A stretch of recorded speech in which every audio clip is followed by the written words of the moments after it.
Сиздерге Москвадан кирди чыкты кызматын көрсөткөн тажрыйбалуу айдоочуларды сунуштайбыз. Жолго чыгарда документти чорнойдон текшерип, баарын бүтүрөбүз. Өзүбүз бес пересадка алып келип чыгабыз. Толук маалыматты төмөнкү номерлер аркылуу Бакыт мырзадан алсаңыздар болот. 8964 655 35 90 8977 852 00 81 24 саат байланыштабыз.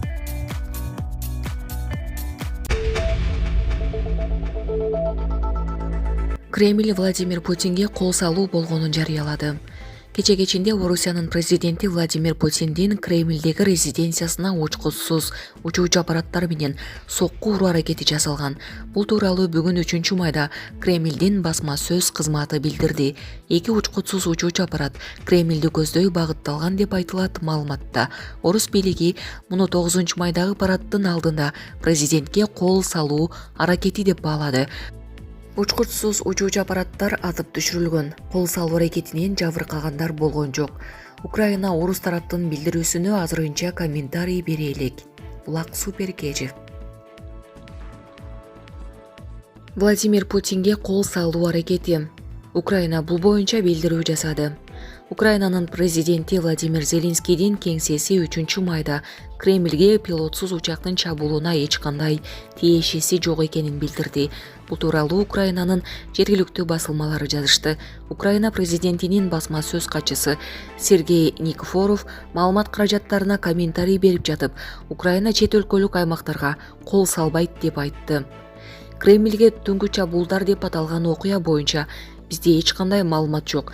Бирок президент Владимир Зеленский бир нече жолу белгилегендей, Украина колдо болгон бардык күчтөрдү жана каражаттарды өз аймактарын бошотууга, башкаларга кол салбоого багыттайт деген Никифоров. Ал ошондой эле окуяны теракт деп аталган орус бийлигинин сөздөрүн сынга алды.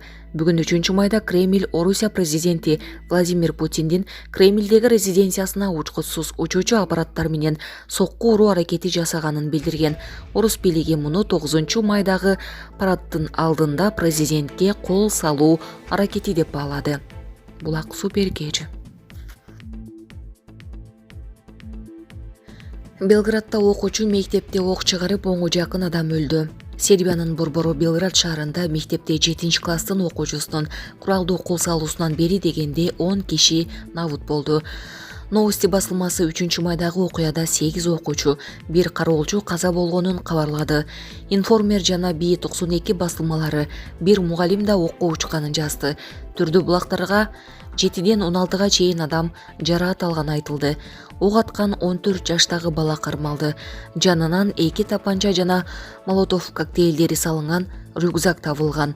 Баштапкы маалыматтарга ылайык ал баңгизат колдонгон абалда болгон. Булак Назар Ньюс Кежи. Акыйкатчы Атыр Абдрахматова өзүнүн кызматтан алынышы тууралуу үн катты. Бүгүн 3-майда жогорку кеңеш тарабынан мөөнөтүнүн мурда кызматынан алынган Атыр Абдрахматова өзүнүн пикирин билдирди. Эркин элдин эртеңи болот. Кыргызстандын эркиндигине кызмат кыл. Мен чапкан жолдун сапарын улантар урпагым чыгарына ишенем деген эле чыныгы элдик лидер Жусуп Абдрахманов. Мен да ишенем. Жусуп Абдрахмановдун урпактары көппүз. Эл тараза, тарыхты убакыт тастыктайт деди акыйкатчы. Эскерте кетсек, Атыр Абдрахматованы кызматтан алуу сунушун жогорку кеңештеги ата журт Кыргызстан киргизген. Булак Назар Ньюс Кежи. Мамдуманын спикери Кремльге кол салуу тууралуу пикирин айтты. Владимир Зеленскийдин режими менен эч кандай сүйлөшүүгө болбойт. Аны террордук уюм деп таануу керек. Мындай пикирин Россиянын мамлекеттик думасынын спикери Вячеслав Володин билдирди.